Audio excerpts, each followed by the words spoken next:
মাজার কেন্দ্রিক যে ঝামেলাটা চলছে সেই ঝামেলাটা হলো শিরক এবং বেদাতের বিরুদ্ধে। দরগা ওরসের সময় গান বাজনা বাদ্য বাজিয়ে লাকড়ি ভাঙতে যায়, কাঠ ভাঙতে যায়, এটা কি কোনো ইসলামী শরীয়তে আছে? নাই। এটা কারা করতেছেন? আমরা কর্তৃপক্ষ যারা, ওদের মাধ্যমেই হচ্ছে। এই জন্য আমি কর্তৃপক্ষকে সবিনয় অনুরোধ করব, আমাদের মধ্যে থেকে যে সকল বেদাত, যে সকল শিরক আছে ওগুলো আমরা বাদ দিব। যে সকল গাজার আসর বসে, গানের আসর বসে, ওইগুলোকে আমরা যথাসম্ভব বাদ দেওয়ার চেষ্টা করবো। তুমি বুঝাবো, তারপরে শাসাবো, তারপরে আমরা অ্যাকশনে যাব। কিন্তু এই জিনিসটা বাদ দিতে হবে। এই জিনিসের বিনিময়ে যার হাত ধরে, যার বদৌলতে আমরা ইসলাম ধর্ম গ্রহণ করেছি, যে অলিকুল শিরোমণি হযরত শাহজালাল রহমতুল্লাহ আলাইহির বদৌলতে, উনি কিন্তু শান্তি পাচ্ছে না কবরে শুয়ে। উনিও আমাদের মতো দুঃখিত যে আমি কি জন্য শান্তি নিয়ে আসলাম, ওরা কি করতেছে। শাহজালাল রহমতুল্লাহ আলাইহি যে উদ্দেশ্যে এখানে এসেছেন, ওনার উদ্দেশ্যকে যেন আমরা ভুলণ্ডিত কেউ না করতে পারি। শাহজালাল রহমতুল্লাহের মাজার রয়েছে, আপনারা তো দেখতে পাচ্ছেন যে কিছুদিন ধরে মাজার নিয়ে কিছু সমস্যা হয়ে যাচ্ছে। মাজার তো অলিকুল শিরোমণির এই মাজারকে কেন্দ্র করে, হ্যাঁ, এখানে কোনো খারাপ কার্যক্রম হবে না, সেটা আমাদের মুফতি সাহেব ইতিমধ্যে সবাইকে বিগত দিনটিকে চেষ্টা করেছেন, আগামী দিনে উনি চেষ্টা করবেন, সেই বিষয়টা সবাইকে আশ্বস্ত করেছেন। মাজার কেন্দ্রিক যে শিরিক বেদাতের যে বিষয়টা, সেটা যেন সুন্দরভাবে বুঝানোর মাধ্যমে সেটা যেন না হয়। মাজার শরীফ নিয়ে আসলে সুবিধাভোগীরাই এটা নিয়ে একটা বিশৃঙ্খল সৃষ্টি করতেছে, কিছু মিডিয়াও অতিরঞ্জিত করে ফেলে। আর এই মাজার কেন্দ্রিক প্রবলেমটা দূর করার জন্য আমাদের প্রফেসর আজিজ স্যার বলেছেন, আমি মুতওয়াল্লি সাহেবকে সবিনয় অনুরোধ করব যে এই মহানগরীর বিভিন্ন রাজনৈতিক দলের নেতৃবৃন্দ সহ আইন শৃঙ্খলা রক্ষাকারী বাহিনী সহ বসে একটা মজবুত সিদ্ধান্ত নেওয়া লাগে। আজকে আমাদের সংগঠনের পক্ষ থেকে আইন শৃঙ্খলা রক্ষাকারী বাহিনীর সাথে একটা বৈঠক হয়েছে। সেই বৈঠকে মাজার কেন্দ্রিক শক্তভাবে প্রতিবাদ করা হয়েছে। বলা হয়েছে যে যে বা যারা বললই আর সেভাবে যে একটা হয়ে যাবে, বিষয়টা এমন না।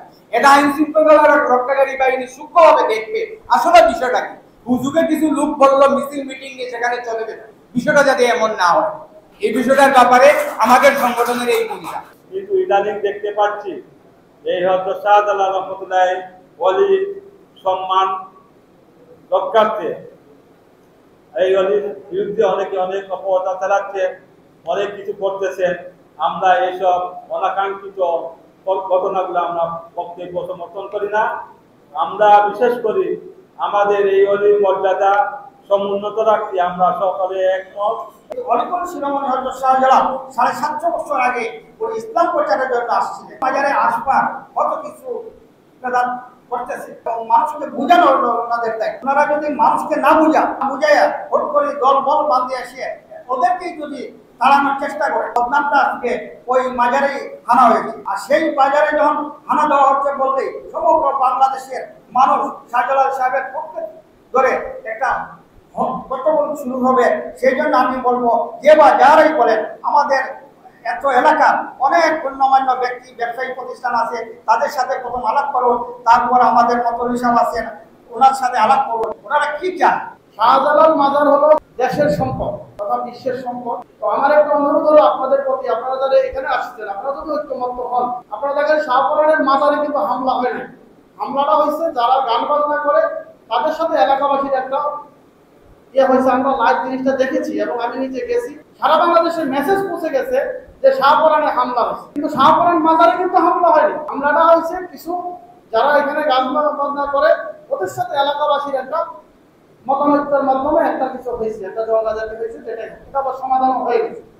তো আমরা শাহজালালের পুণ্যভূমি, শাহপরানের পুণ্যভূমি, এই মেসেজটা যেন জাতির কাছে না যায় যে শাহপরানের মাজারে হামলা হয়েছে। এখানে দরগা গেটে যদি একটা হামলা হয়, যারা মাজারের মধ্যে চলে আসবে। সেই জন্য এলাকাবাসীকে অনুরোধ করব যে আপনারা বিশেষ করে 1 নম্বর শান্তিপ্রিয় সম্প্রীতির একটি জায়গা, আপনাদের কাছে আকুল আবেদন থাকবে সারা বাংলাদেশের মানুষের পক্ষ থেকে যে এই জায়গাটাকে কলঙ্কিত করবেন না। আজকে আমি সবার কাছেই বলতেছি, আপনাকে পরামর্শ দিবেন এটা কিভাবে চালানো যায়, কিভাবে এরকম করলে এটা ভালো হবে, ওইটা করলে খারাপ হবে। আমরা একটা মত বিনিময় সবার তো এইটাই, আপনি একটা বলছেন আমি এটা থেকে একটা কিছু শিখলাম, আমি যেটা বলছি এটা থেকে আপনি একটা কিছু শিখলেন, এটাই তো মত বিনিময় সভা। আমি আর দীর্ঘ